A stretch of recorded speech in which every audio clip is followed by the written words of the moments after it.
This podcast contains content that may be disturbing to some audiences. Listener discretion is advised.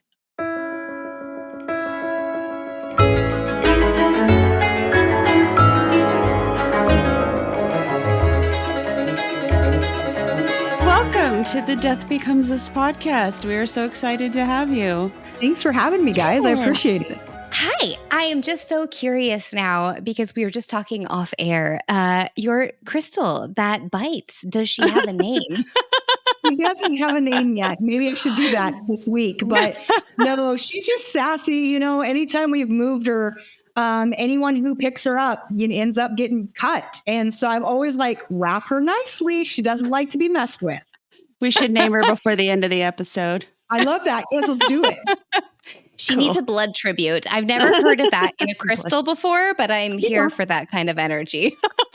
So I just have to say that one of my favorite episodes ever on Paranormal TV was the episode that you did from Ghosts of Morgan City where you caught the full-bodied apparition. Can you tell us about that? Yeah, I'm going to tell you. I'm going to tell you everything. Please. Yes. Okay. So we were on break. Okay. So we were on break, which means nobody goes in the house. Nobody goes near the home. Everybody's out. We are eating. We are in the bayou. I remember exactly where I was sitting. I was staring out at this beautiful, the water, and the sun was going down. It was just incredible. And all of a sudden, all the mics and every producer and every person out there chirped up, "Get to Ben Hansen now." You know, it's dark and you're running through the bayou and you want to watch for gators, snakes, seriously, guys, everything out there wants to eat you. Okay. Oh, yeah. So they're like, right. So they're like, "Get to Ben now." And I am running. I don't even know where the heck I'm running, but I'm running. And I get to the RV and Ben is in there just white. He is just white. And he's like, "Get in here, get in here." So the thing is that people don't understand is that Ben was in the RV talking to his young boy who was not even like 1.5. He was being a good daddy and he was on his phone.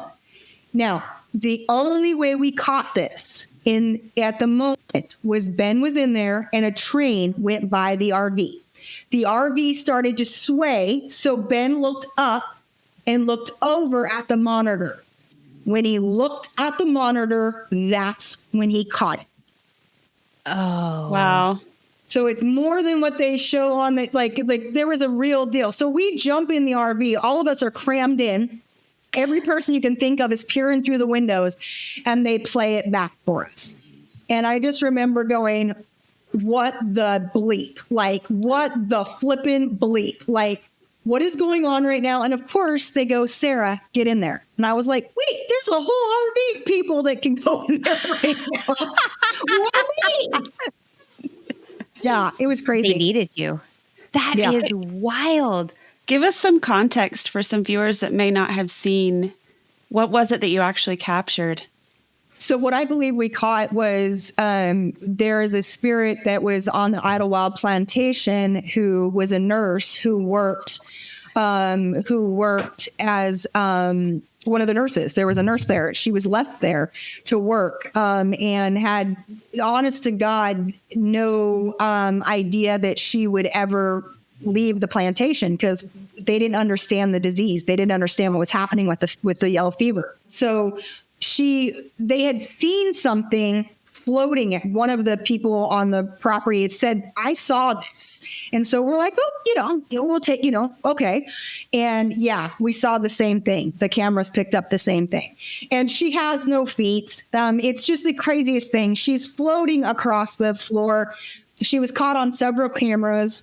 And, Ben Hansen is, he's an amazing human. First of all, he's an incredible human. Anybody who knows Ben or has watched his work. And so we went back to try to debunk it. We went back and worked. There's a whole, you can watch it on YouTube. There's a whole nother thing that he did and went back. And we went back for hours. Walking the same, man, it was crazy. Like walking the same way, no, you got to get closer to the light, like doing the whole 9 to try to debunk this.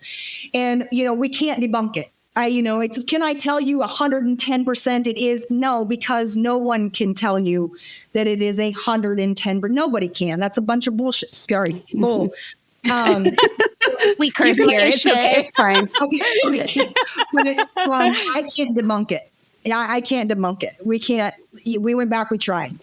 Well, and Ben Hansen is a former FBI investigator, right? Like he's done it all. I've seen most of his work, and he's pretty good at what he does. So I've seen a lot of paranormal TV, and I was like, what the fuck is that? Yeah. That was crazy. That was good. Good crazy.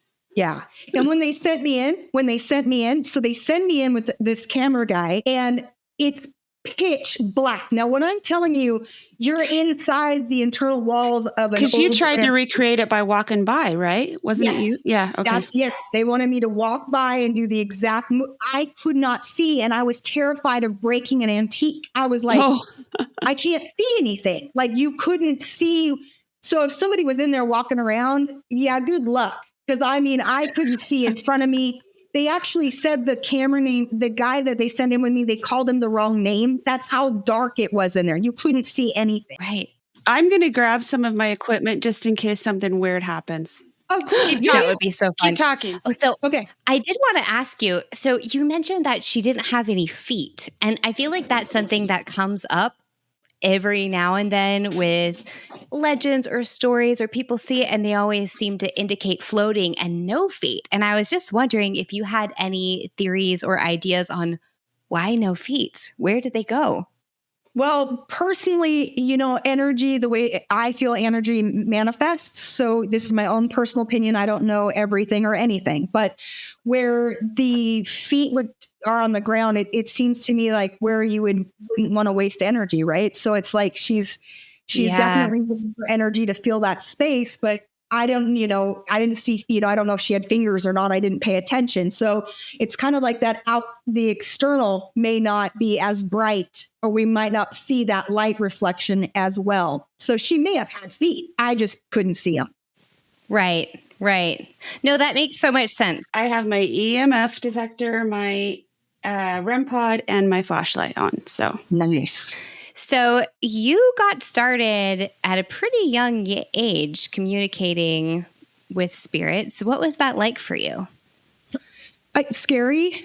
Like, I don't want to paint a different picture. Like, when you're young and you're seeing things, at first I thought everyone could see them. And then it was explained to me, no, people didn't see what I was seeing, weren't experiencing the same things I was experiencing. So after that, I was one of those kids that, held their breath, held the blanket up over their eyes and held their breath. I don't know why I thought if you hold your breath, they won't know you're there. I mean, I don't know where I came up with that, but I thought it would work. It didn't. Spoiler alert. Yeah. Here you are now. Hello. By the way, if you pick up on anything, let us know. And if that's anybody important. Aren't they all important? Maybe. Well, they are. You're right. On our investigation in Texas, Melissa and I did have a few things that we could not make sense of the first couple of nights. But as we went on, we were like, okay, let's test these theories. Let's go out there during the daytime. Let's get a good look and see if we can find an answer. And to me, that's just as important as the spiritual aspects. And it seems like you have very similar ways of operating. Absolutely. I completely agree with you. I'm a psychic medium, y'all. I'm going to go for the ghosts and the spirits, and I'm going to communicate. Yes. And I don't usually work with the things that go, but that doesn't mean that you don't get good stuff there that sometimes lines up, which then sets you forth in another direction. So right. I think you're right. You got to debunk as you go. When you get the feeling and then the equipment goes off at the same time, that's pretty good evidence to me. Yes. Anyway. Yeah. Yeah. Do you like to use any equipment when you do these investigations? Is there anything that's your favorite? The REM pod. I don't know why. It's and a lot of people are like, Sarah, really? And it's like, yeah, dude, it lights up. It's like you start having a conversation. You can watch how far how much is being manipulated. I like that. You can set it in, further away from you so that you can have conversation, and then also say, if you're over there, do this, so I like it. I do too. It's annoying, but I like it. Yeah, it can be loud. It works. So I've studied a lot of psychic phenomena and how different mediums are able to perceive information that comes in. My question is, how does it come in for you? How do you like actually see or know the spirits that are trying to communicate with you? I'm very curious about that. So I'm a feeler. So Okay. for me, first and foremost, when energy comes in, I feel it. And I've just been able to do that since I can remember. So different sensations in my body is a way of communicating. Kind of like the REM pod lights up different lights for different frequency. My body lights up, and I know what it means. Do you have ancestors or anything that also have your same gift? Like, is it passed down? Yeah, for me, I have it on both sides. So both sides of my family, and didn't know this until, much later in my life when I started asking questions, and, family members were like, oh, your great grandma used to play with these cards and she used to do that. And I was like, yeah, now I know what great grandma was doing. So yeah, I do have it in my family lineage. Yeah. That's cool. It's too bad they didn't explain it to you when you were younger. But then again, maybe they're like, if she doesn't have it, we don't want to scare her. Yeah. Did you have a mentor or anyone like that? Or did you kind of teach yourself how to feel? In the beginning, it was mostly how they died, right? So I feel like there was a progression. I feel like I feel like spirit was training me in a sense. So when it first happened, I would cough if someone had lung cancer. I would have a sensation of pain in my chest when it was a heart attack. If it was other ways of crossing, I would feel like the puncture wound. And I would know immediately that's how they crossed. Now it's more than that. I'll have beautiful sensations, heart opening, tingling, it's both sides now. It's like more of the connection, the beautiful connections too, that mean things so that I know what to say in that moment. Do you think that's just because you've been able to work with it more and you're able to like experiment more with your abilities? Yeah, I feel like the more you listen, the more you pay attention, the more you're told. So I feel like the more I actually fell into what was being shown to me, they were like, she's paying attention. Let's go. More information, more sensation, more. And Carly and I were, talking about this not too long ago, but we feel like everybody has some sort of ability. It's just the fact of being able to figure out how you receive the information and how you interpret it. Because I know you offer classes, and if you want to tell us about those classes, that would be fantastic. Yeah, I think it's so important. We are all gifted with that psychic intuition. We all have it. I think through the years, through media and other things, we've deadened those senses. I think we all have them. I think a lot of us are returning back to those senses to use them, especially when it comes to the paranormal and metaphysics. But I think we should use them because so many of us are struggling to just find answers. Like we meditate, we pray, we ask, we hope, but we feel like there's no answer. And we learn, if we can learn to sit with our senses, we can get that next message. And so I love teaching because I think it helps people step into that, at least into a direction, if that makes any damn sense, but stepping into a direction so that they can get more clarity or get more understanding or figure out if this is the right job for them, sit with the information. So yeah, I love teaching. I teach all types of classes from what's your gift to working with your guides to connecting to loved ones. So, yeah. And your program is called Pathways to Spirit, right? It is. Awesome. Yeah. And how can people find that if they're interested? Yeah. So just head over to mediumsarahlemos.com. There's all kinds of information there for you. Sweet. So the other thing that I'm really interested in is I did my thesis on near-death experiences. Okay. And I am really curious to know what you think about the afterlife and how consciousness continues to exist after we pass on. So, I was raised by my mom, partially, and she had a near-death experience. Oh, really? Yeah. And so she was really, as I got older and could understand, she could teach me through that experience. And so I would listen to her story, and I would listen to, what she experienced, what she saw, what she felt. And I felt as a little medium, a connection there. Like there was a true understanding. I don't know how to explain it. Sometimes it's hard to explain, to put into words. You're like, I don't know how to explain this. It just happens. It just exists. Yeah. And it's my understanding that when I was about a year and a half, I was in a swimming pool, and I flipped upside down and was under the water, and my brother had to give me mouth to mouth and bring me back. Oh, wow. So, that I don't remember anything that happened. But like I said, as I got older, my mom shared her experience. Like I said, it was like I understood it. It's like I didn't question it. It wasn't maybe she's full of it. It was like, no, that makes sense. And so for me, I am grateful for these stories because as a psychic medium, it's, what I'm saying is one thing, but these people are actually experiencing them when they're dying, when they are not breathing, their heart's not beating, and yet they can bring back these stories. So to me, it's very intriguing. Do you remember how old you were when that happened?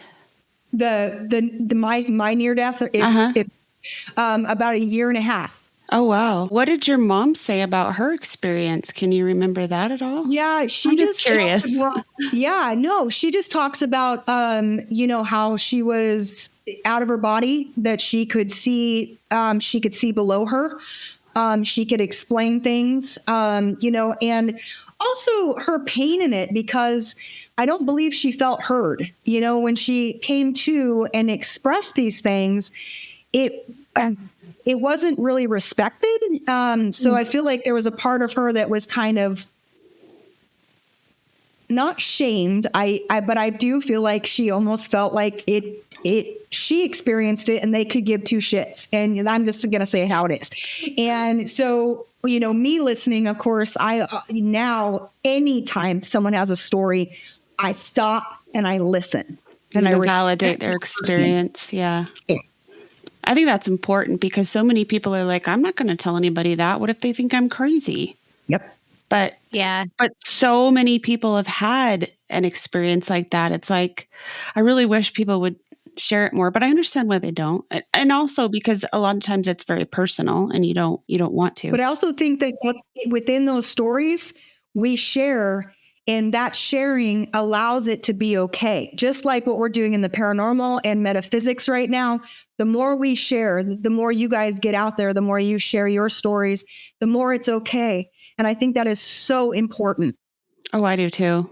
I do too. And I live for those stories because then it helps validate all the other stories that I've heard and people that have told me their stories. I'm like, see, someone else had an experience just like you did. It's not all in your head. You're not crazy. Everything's fine. Everything's great. Yeah. Well, I think hearing those stories helps other people who have experienced something and are maybe afraid to speak up out of kind of like what your mother experienced, where she was judged or kind of shamed for talking about what happened to her. I think when other people hear a similar story, it gives them a sense of comfort because they think, I'm not the only one that's had this happen. So yeah, the more we can talk about our experiences, the more we can learn and grow because we don't know everything. And I really appreciated hearing you say that earlier too. That's something that I say all the time, like, I don't know. I don't have all the answers. But that's why we do what we do, right? We're trying to investigate the paranormal. We're doing research because we know these experiences happen. Mm-hmm. A lot of people have had them.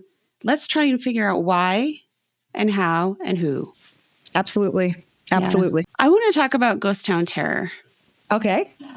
So one of my dreams has always been to either own a haunted location, like a historic haunted location. Okay. Or, I mean, when I first heard of this show, I was like, holy crap. Could you imagine owning an entire ghost town that's haunted?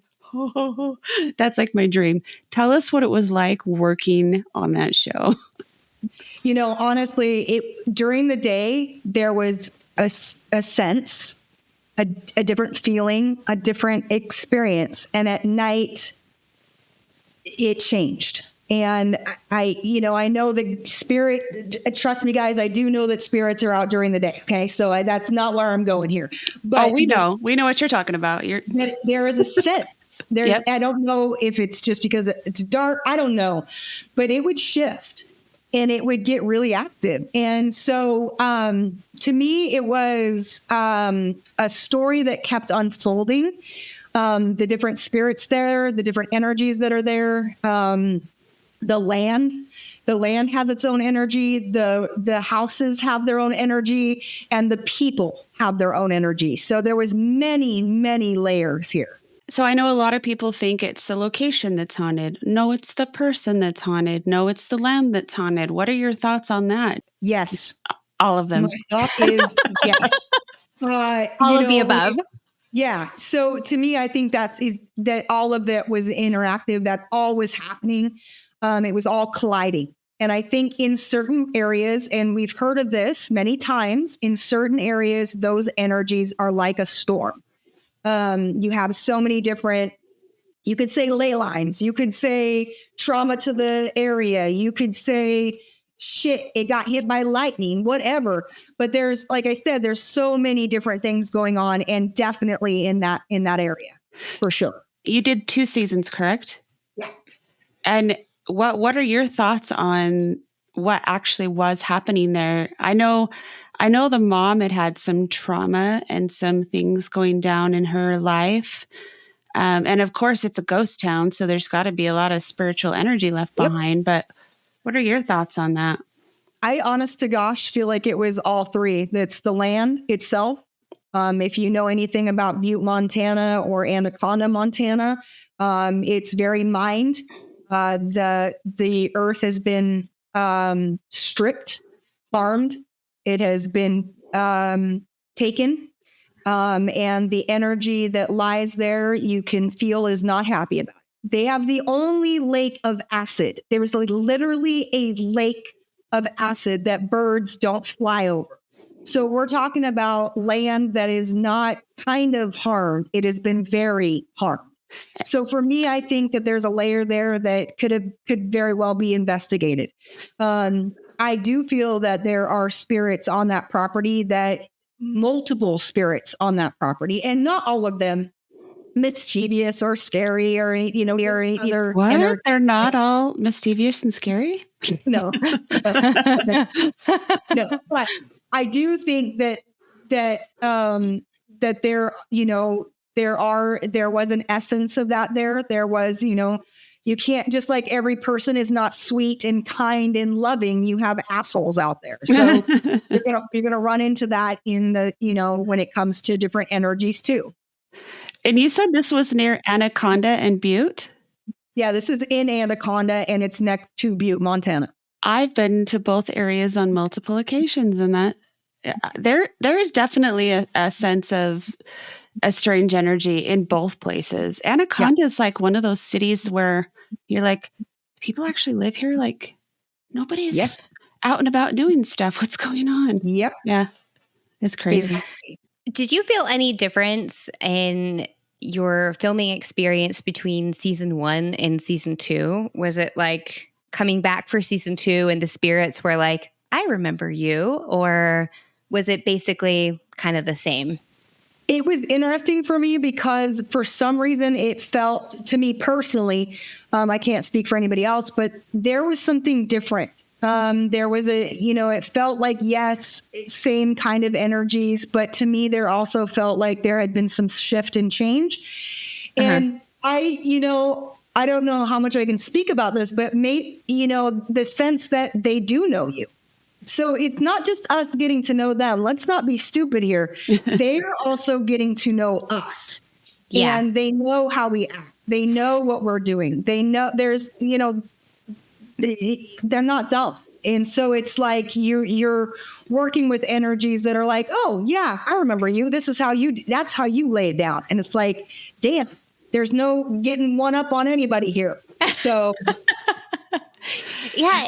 Do you think that having different investigators come in made any difference in that too? Or maybe the spirits were like, I don't think that I like this. Did you feel like the spirits ever reacted poorly to any of the investigation techniques that were happening at any point in the show? I think that, one thing about having a group of people who clearly don't have the same opinion, we all come from a different background. We all come back, from a religious place. Let's be real.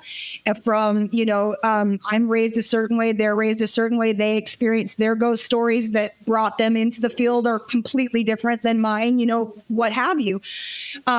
That's one cool thing about having a team is because you're going to look at stuff differently.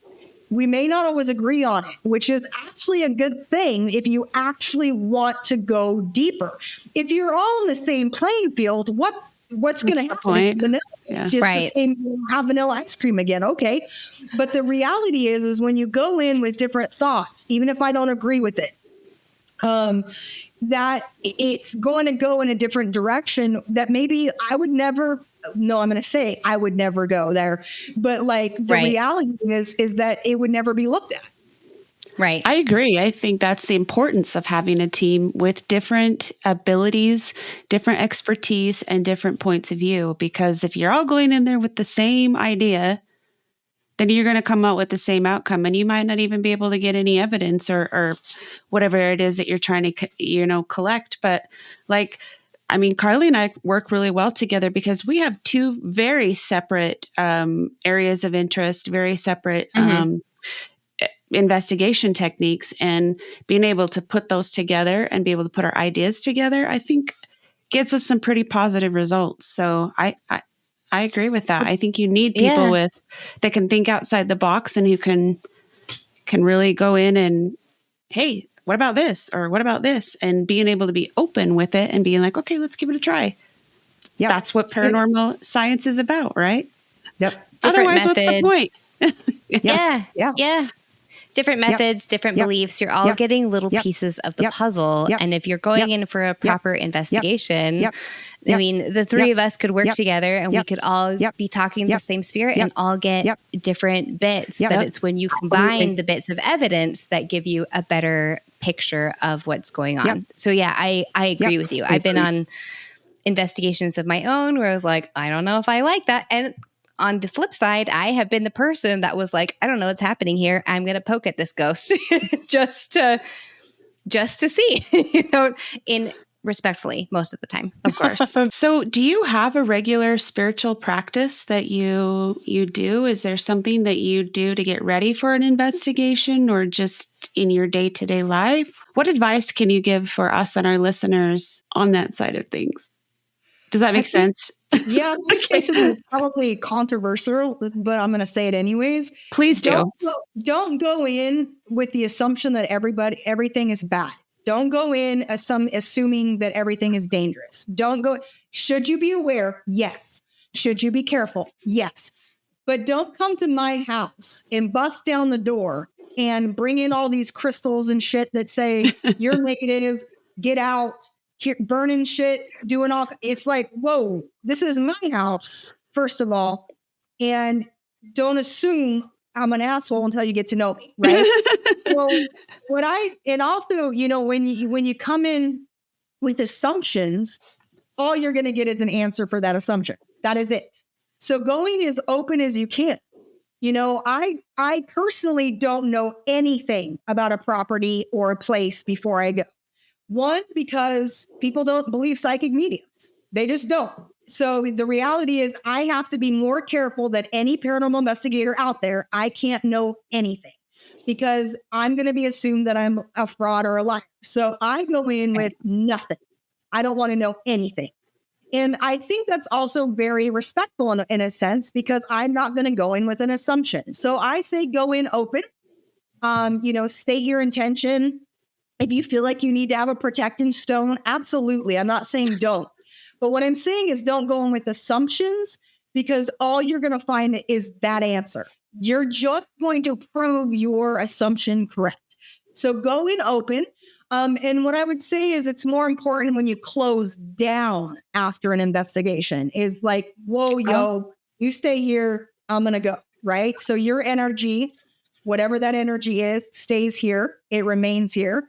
And my energy is going to flow and go. So I'm going to sage. I'm going to use selenite. I'm going to use intention because that is our number one power in this domain is our intention, right? Not in my assumption, my intention. So what I am allowing to occur with my physical energy when I'm in this property. Also, when I leave this property. So, and one thing I think a lot of paranormal investigators don't do is, protect their REM pods, their devices. Understand that you laid energy down on other energy. That frequency and vibration can be shifted and changed. So when you leave, take care of if you care, take care of your equipment, sage it, cleanse it. Again, intention and things like that are important. Sorry, I kind of went on and on. No, I appreciate that. I've never thought about that, to be honest. Yeah, I don't do that with my equipment, but I probably should. Your equipment becomes a part of you. It's the way you communicate. That's true. Yeah. And I agree that not going in with assumptions that everything is evil. It's not always demons. it's not always demons. It's not even always paranormal. Demons. Yeah. Yeah. Yet there are everyday reasons why people can experience things that we label as paranormal. It doesn't take away from your experience. But have you ever had an encounter with an entity that you would label as scary or that you were like, not today? I don't like the ones that feel like, even with Ghost Town Terror, that energy that stalked us. It doesn't feel good. I don't care if you're out in the forest and it's a bear, or if you're in a abandoned school and you got something literally moving around you and like watching your every move. That doesn't feel good. That sensation is like, I want out. It's very much a human response. It wasn't a psychic medium response it's a shit. It's time to go. It is time to go.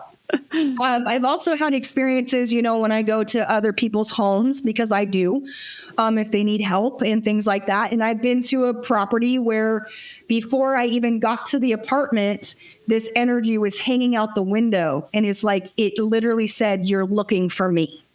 And I was like, shoot, like, wow. this is not going to be what I thought it was. And that energy was big and scary. And of course I didn't let on, because you don't let on, you don't feed in, you don't hook in, you don't make that connection. So I didn't, thank goodness. But yeah, I've been in situations. How do you make yourself not react to that? Like, how is that hard for you? For some reason, not. Yeah, I don't. Yeah, I mean, in the beginning, before I got into the apartment, I was like, shit. But once you're there and you see people being affected by it, I think there's a part of me that goes, bring it. Oh, okay. Like, we're not doing this. You're not harming these people. So there's a part, I think, when it was just little Sarah outside the apartment going, no. But when I saw the people that it was affecting, I was like, no, we're not doing this. You're not allowed to do this. You need to go. So your badassery kicks in at that point. You're like, I think so. It's the mom instinct. Right? That's what I was just going to say. Yeah. Mom power. I know exactly that feeling that you're talking about, where you're like, oh no, wasn't prepared for this. But then it comes time and you say, not today, motherfucker. Yep. Not today. Not today. Do you ever have issues in your own home, or how do you keep that out of your space? What are some of your practices and techniques for doing that? I don't know if it's because of the way things progressed with my gift, but I'm kind of, to an extent, okay with interaction. So the other day I was in my office here, and I'm doing a reading, and all of a sudden my radio turns on in the other room. And I'm not going to pretend like I'm okay with that. Like, I'm sitting in here. There's no reason for that to be going on in there. So I get scared. Like, there's a part of me that's like, all right, I'm going out. Like, open the door, swing in with sage and, I think my intention's really clear every day. I sage. I do use things that calm Sarah, that make Sarah feel like, she's safe with these things. So, third person there, I don't know what the hell just happened. But, I feel like I have things that are near and dear to me that keep me safe. And I feel like I have an understanding that whatever I come up against, I'll take care of. So, but I still get scared. I still Sure. to say that I don't jump when a spirit comes into my room, like it's someone coming into my room. I wasn't ready. So, I'm not going to be like, I jump and I get startled. But on most part, I allow it. I'm with it. I actually have a sign in my kitchen that says, "Ghosts are welcome. Just don't bother me while I'm asleep." Yeah, I love that. You kind of have the same thing, Carly, right? Yeah, I do. Yeah, I also have an open door policy where I'm easiest to get to when I'm asleep. So if they come in at night, I sit up and I go, because like you said, it is scary. It's disconcerting when a new energy comes in your room. Yeah. My first thought is always a living human. Once I open my eyes, I'm like, okay, I'm alone here. You can fuck off. I'll talk to you tomorrow when I'm awake. Yes. We're good. But I really appreciated you specifically saying that you do get scared. More power to the mediums who don't get scared. But I hear that a lot, that I'm not afraid of spirits. I never get scared because we're all energy. We're all the same. But it's scary. It's scary when someone's popping up unexpectedly. Comes into your space that is unexpected. Come on, you can't be a little. I'm not saying you're like, oh no, what am I going to do? But it's frightening. Oh, I get spooked. Yeah, on our investigation in Texas, the most scared that I was after we wrapped filming. We were in a graveyard and we heard sounds that I thought could potentially be human, and I was like, what is that? But we're more scared of the humans than the spirits. Yeah. It's not that being afraid makes you less powerful or less of a medium, because you can feel that fear, step away from it, and then do the work that you're here to do. So I just wanted to say thank you for saying that, because Absolutely. I appreciate hearing that. I think too, we think about how we receive and perceive, right? So I'm a seer and a feeler. So I receive with my eyes. So when something comes at me, I'm going to jump. I am a human. So it doesn't matter if it's a wild animal or if it's a spirit, shadow, or anything that's how I work. So if I see it, it startles me. Also, feelings, when you have a sensation of someone over you at night, that's an energy. Yes, it's just energy. Okay. But it's energy over me at night. I'm going to be like, out you go. I'm not going to be like, I slept peacefully. It was like, no, bro. He was breathing out my neck. You mentioned using maybe crystals and incense, or what are some of your favorites that you like to use to keep your space protected? I love selenite, guys. I love me some selenite. Selenite is, one of the highest frequencies that there is. It's a cleanser, a remover. It's a protector. I love it. So I love using selenite. I like a lot of sage. I'm just a sage girl. There's a great information out of UCLA on sage. But I personally use it because I love the smell. I love the way it makes me feel. And again, with an intention of space cleansing, and smoke fills the space. You can see it, you can feel it. So I know it's doing its job. Let's see what else. And again, my intention. It's really working with my intention, what I say, what I feel, and what I express. So what I'm hearing you saying is find the things that make you feel good, that make you feel peace and calm. And it probably really doesn't matter what it is, as long as it's the intention behind it, right? Exactly. Carly, can I ask you a quick question? Yeah, of course. Did you have another dog by chance previous to the dog that you have now that is in spirit? Mm-hmm. Yep, Okay. I did. Okay. It's very clear that, this dog has gone nowhere. Like, so I'm trying to pay attention and I'm just like, this other dog is just literally like, what's up? What's up? And I'm like, okay, buddy, just give me a sec. Just give me a sec. And it's like, no, before you go, mom's gotta know. I'm like, okay, I will. I promise you will. It's like, and I feel like those, I won't go on forever, but I do feel like the two of them interact. So the one that's still with us and the one that's in spirit, they react to each other. So just had to bring through that. Just a hi, Mom, I love you and thank you for everything. So that's she all was my baby. Here, I'll tilt my camera up. I have a little portrait of her up there. Okay. It's hard to see, but it's after she passed, I had her painted, and I have her paw print is on my arm. I was just going to say, damn it, I wish I would have said that, because she was showing me the paw print, but I personally, I'm not going to lie, I thought it was in actually like cement or something. So I do have it in clay also, but that's what it is. Okay, that's what it is. Yeah. So I have that in here. I'm not sure exactly where it is right now, but yeah, that's in the room with me. She's she used to come and lay with me in my bed. I missed her so much after she passed away, and I would be laying. And for me, communication with animals who have passed on is a lot like humans, but house pets are much easier for me to understand than a more wild animal, because I feel like they speak human more.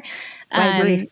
But it felt very much the same way as a human spirit coming in, but just slightly different energy.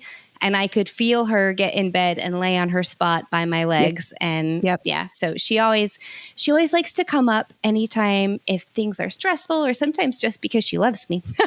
So I appreciate that. Thank you. Yeah, absolutely. It's like, usually I would do that stuff. I have nothing here to prove, but I was like, she won't stop. Like, it was like, I'm going to keep talking. And I'm like, oh, and I'm going to keep listening. I hear you. You.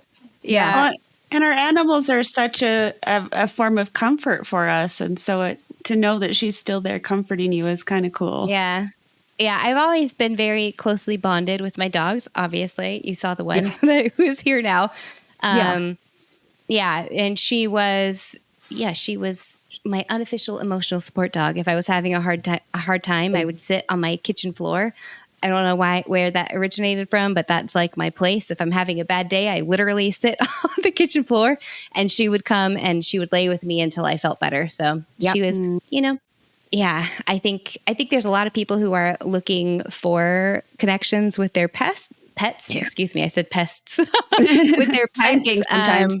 Same thing sometimes. Yeah. Is that something that you do for people regularly? I mean, I know she was just here and being very insistent, but is that something that you help people with regularly, connecting with their pets? So it's my psychic ability, or my mediumship abilities, not my psychic abilities. That's different. But is with humans or animals. Absolutely. So and it's whoever comes into the session. I can't I usually finish with pets, because most of the time people really, but other times it's like, I only came to talk about my dog. I only want to talk to my dog. And I totally understand that. What is your advice for people who are trying to work on their psychic abilities or their mediumship abilities and want to advance them further? Practice. I think, we have a want, right? We have this excitement. I want to learn this. Right? And there's safety in learning, but it's scary when it comes to practicing. So find people you can trust, find people that will give you an honest feedback, not just kiss your ass, but give you honest feedback, and practice as much as you can. Because there's one thing to learn, and there's, like I said, there's safety in learning, and that's beautiful, right? It's still a little scary, but it's really when it comes to practice. So, being able to be a part of a psychic circle or a mediumship circle, where you can practice, or, I always tell people too, if you're interested in paranormal television, try to figure out how it ends. You can practice in your own front room. What are you sensing? What are you feeling? What I are you never thought of experiencing? that. Yeah. And so what do you think? How is it going to end? Right. And write it down. A lot of people right now are really into the true crime stuff. And if you're listening, I can't do that because it broke. I can't. But, if you're into it, see what you feel, see what you experience, and see what happens by the end of the book or the podcast. So you can practice at home, too, when you're not just ready to give a message. Yeah, no, that's such a clever way to practice, because that also gives people on the spot validation if they got it right. And the TV host or the podcast or whatever says what they were just thinking, that's instant. I got that right. Is there anything that you want to leave with us? Like, what's in your future, Sarah, before we sign off and say goodbye? What is it that you want us to know about you? Really, I'm an educator. When I first came into my gifts, it was hard to find people that could help. And so I never want people to feel alone. If you are yourself, listening to tonight, to whatever you're listening to this, and you say, I've got this burning sensation to learn and grow, or I want to be an investigator, listen to your heart, listen to that calling. There's a reason you're being called to it. Make steps to grow yourself. And if you find your community, man, you're not alone. You are not alone. You are not weird. You're not a freak. And hey, the weirdos. It's find your people. Find your people. Grow your gifts. Go on that first paranormal investigation. If you feel the calling, listen. And there's people out there that will help you. There are people out there that will help you learn and grow, just like podcasts like this. So continue. I think it's beautiful. But yeah, for more information on what I do, and all my adventures, you can follow me on TikTok at Medium Sarah Lemos, or you can find me at mediumsarahlemos.com. Thank you so much. Thank you. If you loved what you heard today, please consider leaving us a review. Death Becomes Us is an Emotional Pictures production produced by Sarah Nichols and Alex Eisenstein.